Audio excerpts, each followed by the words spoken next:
नमस्कार, आप देख रहे हैं द भारत खबर। दिल्ली के पालम अग्निकांड पर आम आदमी पार्टी दिल्ली की बीजेपी सरकार पर मुखर हो गई है। आम आदमी पार्टी के दिल्ली प्रदेश संयोजक सौरभ भारद्वाज ने प्रेस कॉन्फ्रेंस में मुख्यमंत्री रेखा गुप्ता पर जोरदार हमला बोला। सौरभ भारद्वाज ने कहा कि छोले भटूरे और समोसे मंगाओ तो मुख्यमंत्री रेखा गुप्ता दौड़ी चली आएंगी, लेकिन अगर किसी गरीब के घर में मौत हो जाए तो वे बिल्कुल नहीं आएंगी। उन्होंने आगे चेतावनी देते हुए कहा कि अगर मुख्यमंत्री रेखा गुप्ता हादसे वाली जगह पर नहीं पहुंचती तो उनके हर कार्यक्रम में विरोध किया जाएगा।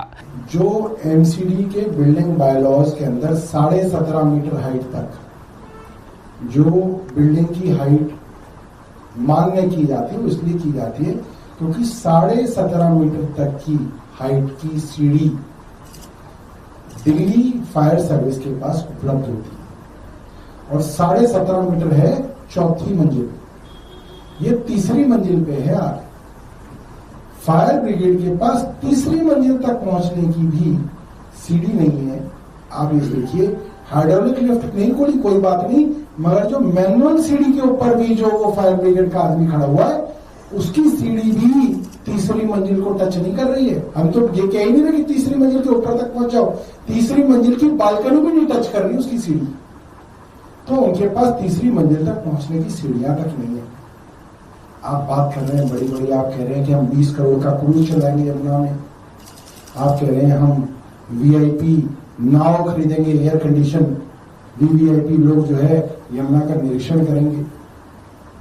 आप जो है दुनिया भर की चीजों के अंदर पैसा बर्बाद कर रहे हैं दिन रात, और आपके पास लोगों को बचाने के लिए सीढ़ियां तक नहीं है। 1 साल पहले रेखा गुप्ता की फोटो है आशीष सूद के साथ, अप्रैल की खबर है, सब अखबारों में छापी है, जो अंग्रेजी के अखबार जो है मुखपत्र बने हुए हैं भारतीय जनता पार्टी की सरकार की। साहब इतनी शानदार जो है बचाने के लिए, बचाव कार्य के लिए मशीनें आएंगी, अप्रैल के अंदर कहा 500 करोड़ रुपए दे दिया। अब तो 2026 आ गया, अप्रैल आने वाला है, 1 साल हो गया, कुछ नहीं आया। सिर्फ और सिर्फ लूटपाट, नशे के कारोबारियों को संरक्षण, कहीं पे छोले भटूरे मंगा लो और रेखा गुप्ता को बुला लो, दौड़ी चली आएगी। छोले भटूरे होने चाहिए, गोलगप्पे होने चाहिए। किसी घर के में किसी गरीब के यहाँ कोई मर जाए, रेखा गुप्ता नहीं आएगी।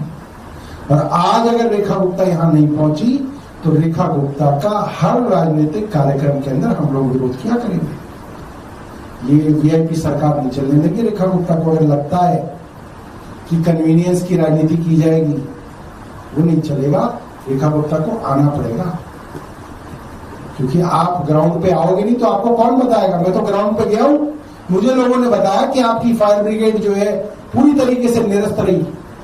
आप द्वारका में 3 लोग मर गए, आप उनके घर नहीं गए। रोहिणी में उससे कुछ दिनों पहले 5 मिनट दूरी पे रोहिणी में फायर ब्रिगेड का स्टेशन है, 5 मिनट दूरी पे झुग्गियों में इतवार के दिन आग लगी। 1.5 घंटे बाद ऑन रिकॉर्ड है, 1.5 घंटे बाद फायर ब्रिगेड पहुंची वहां पे, 1.5 घंटे बाद, 5 मिनट की दूरी से।